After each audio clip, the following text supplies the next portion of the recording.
What's going on, guys? Welcome back to the channel. We're over here at Ryan's today.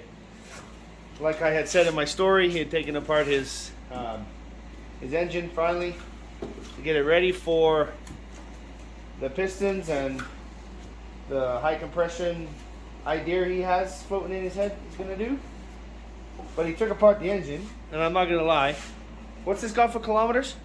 60,000. 60,000 K, and it's out of a 2014 GT Mustang, and I'm not kidding you, it is like it's brand new off the fucking shelf. I don't know if you guys can see. This is 60,000 K on this. Like, I mean, there isn't any signs of any kind of buildup of sludge or nothing. Look at that crank, like it's... The joys of E85 and alcohol cleaning it. Maybe. Even the heads and cams and stuff. And then like the heads, the cams, look at the lifters, like 60,000 K on this engine, guys. So I think we got ourselves a gem here. And then these here is brand new cams. I don't know the specs on these cams. They're calm stage 3s. Calm stage 3s. NA cams. So the biggest cams you can put in the Coyote. I'll put a link in the description of the cam part number for these. So yeah, this engine's getting cams, new pistons. We just actually weighed the pistons.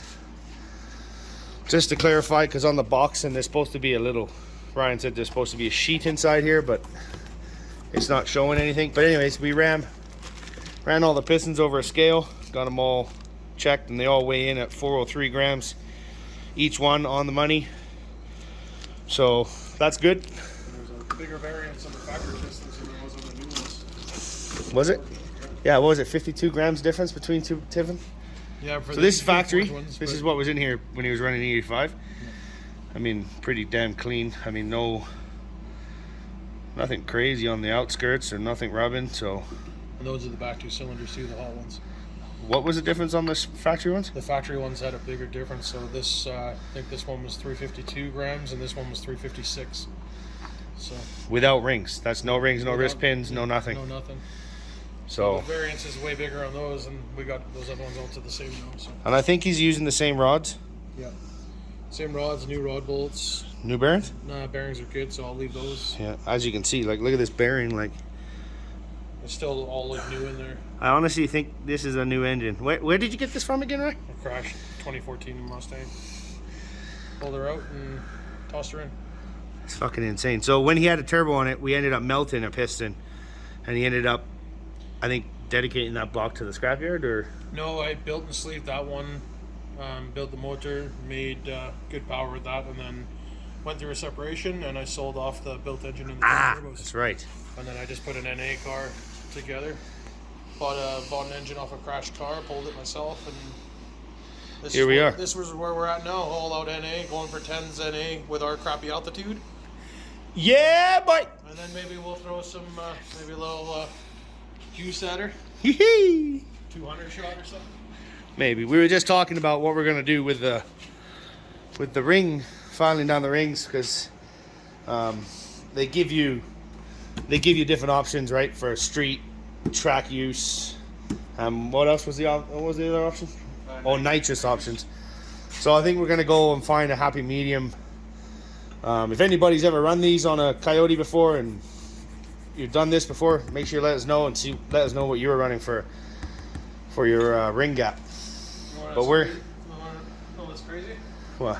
There's a 3 gram difference between the big new wrist pin versus the factory wrist pin. The bigger one is 3 grams lighter than the factory one, which is a thinner wall, as you can see there. The difference of the two. So this one here, oh my God, camera and a finger don't work. This one here is lighter, bigger wall, obviously different material, I'm assuming. Yeah. And it's lighter than 3 the factory grams. ones. 3 grams lighter. 3 grams later. So. Yeah, we got 120 for the stock one. We should probably actually weigh all the fucking wrist pins, eh? That's why I was just. I mean, you can't take any weight out of them. It doesn't matter, I guess, but. 117 for the aftermarket one. Crazy. And obviously, you know, get these in ya at fucking 9 o'clock at night, keeps you going. And after a long day of work. We're in fucking Crocs because it's winter in Canada. fuck it. But yeah, anyways, that's good. I mean, all the cylinder walls in this look decent. I don't know if you can see, but they all look great. Still cross-hatched, obviously. No dings, no scratches. Everything's looking pretty minty. And obviously, we only run the finest oil in this motherfucker. Oh yeah. Good old Motor Master. For now. And then yeah, back in here, I think while the engine's out, he's gonna do some wiring, some trimming, some hacking. He's gonna he did relocate the fuse box and the fuse panel and did a wire tuck on this last year. And but I think he's gonna change it all again, but we'll see. We'll keep you updated on what he's gonna do there. And then what else have you done? He's doing upgraded wheel studs. Got some ARP beefy boys on there. Keeping the Brembro factory front brakes up here, the big boys. Oh, sorry, they're bare two-piece rotors up front, and then on the back here, on this lovely stuff, we went with factory smaller rear brakes.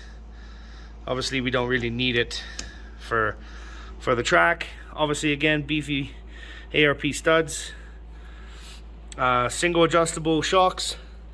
Who are they from, right?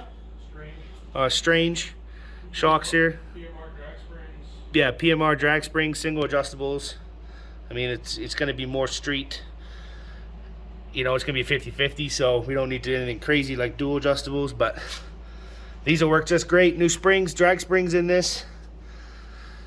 So yeah, he's picking away at all that kind of stuff. We got lots more goodies in the back. He's got the new clutch, his throttle body right there, which is an absolute fucking unit. Absolutely gorgeous. So we got lots of other goodies to put in it. He's done a lot of weight reduction on this car. I have my modifications of the interior. Oh yeah, and the interior is completely gutted. I also have an aluminum curtain on the way. So he kept the front half, which is nice, because obviously it's still really nice, right? These, what is this Mustang again? Yes? S197. S197. They did a really good job of the interior on these cars. So he's keeping the front up, which is, you know, I like it. He's putting a Kirky big boy in it on this side, leaving the passenger side factory seat in. So yeah, it's coming together slowly but surely. Ford Racing intake here will be sent out, hopefully. I think the plan is porting this intake and then porting the heads. Send those out to accommodate the new pistons and shit he's putting into this engine. We're going to get those CNC to flow more power. Port the cams, and then the high revving intake will be ported as well. Yeah, exactly. So, be like 8,600, 9,000 RPM. I think he plans on revving it to what, Shay? 86 to 9,000 RPM. Something like that, so. Still a 6-speed car. He was doing 124 miles an hour in the quarter at our crappie altitude before all of this, so we'll see what she picks up. Bone stock, other than the 85 and a tune. And a couple other goodies. 85, yeah, cams. So yeah, that's where we're at on this project. It's good to see it finally torn apart, and I mean, I can't believe how clean this is for a 60,000 K engine. So we're pretty stoked about that. So yeah, when these heads get sent out and come back and we'll start putting it back together, we will for sure be taking videos of putting it back together. Everyone likes to see cam timing on a Coyote. Oh yeah, and then don't forget, A lot of people seem to make mistakes with the rotation when doing those, so maybe people see those. oh my god, the fucking light. We'll go from there and see whatever. Yeah, we got 9 miles of chain obviously on these fucking cars. Well, there's a certain way of doing it too. You've got to rotate the engine halfway through the procedure, and that scares a lot of people. And then they end up either forgetting it or making mistakes. So. I mean, I'm a Chevy guy. I have no fucking clue on what is going on with any of this Ford timing, so I will be here and I'm gonna learn.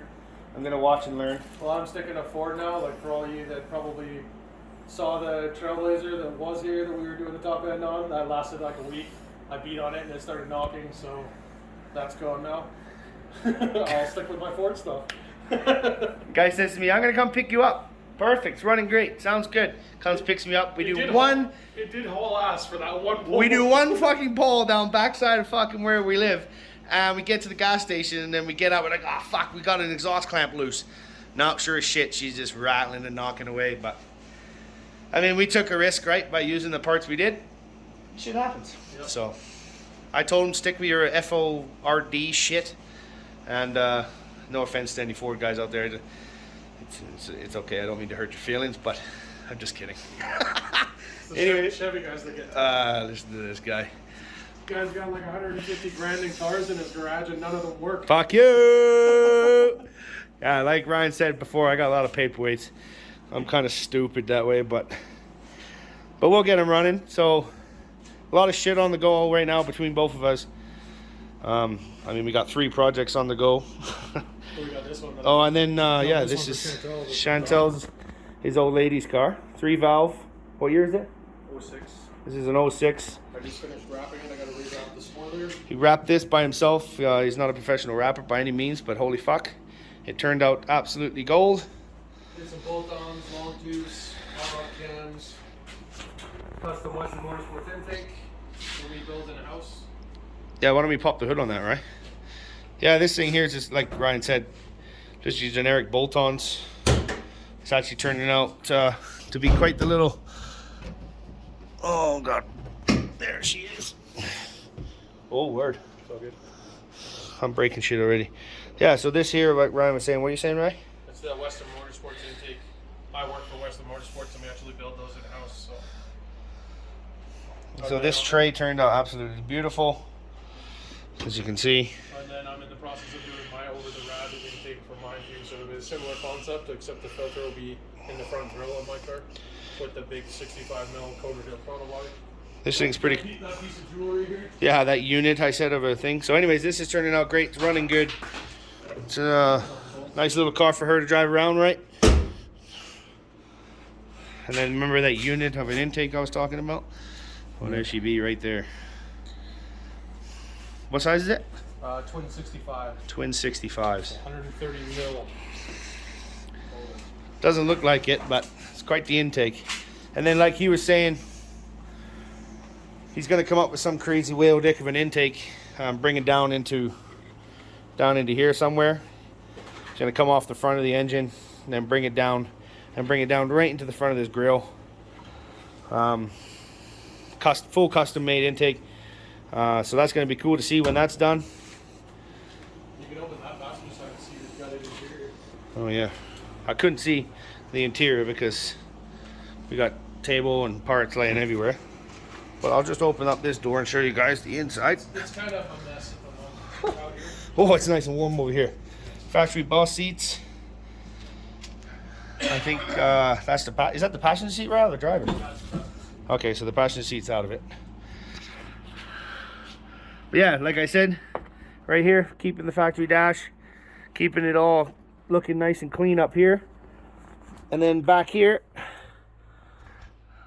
he is fully gutted. All the sound deadening, everything's out of it. All the back panel speakers, you name it. That spare tire pan, it might come out of there, so we'll see what happens there. But yeah, it's getting there and it's coming along. So this car has come a long way and has had different variations of builds done to it. So it's been a fun little project over the years. But yeah, I think that'll do it for the update on the Mustang. And like I say, you guys have any questions or anything, let us know, and we'll try our best to answer them as we can. And I'll put specs for those cams in the racing videos this summer. Oh yeah, and then don't forget it's winter here in Canada. So right now it's all about fixing our shit, getting ready for the summer. I mean, be realistic, it might not even be ready for this summer at the beginning of the season, but we're gonna try our best. But yeah, and then if we're not racing, I'll be out there with a camera, and we'll get lots of we got lots of good friends in the city. We'll go out there and get a lot of good content of the racing. We'll take the family cars if need be. Yeah, we'll bring the old Suburban fucking high country and just let her rip, right? Well, I got the AMG. Oh yeah, right. He's got an AMG. Yeah, he's also a Mercedes lover. Anyways, guys, thanks for watching. Remember to smash that like button and or the bell button, and smash that subscribe button, and stay tuned for all the content coming up. Thanks again, guys. Catch you on the next one.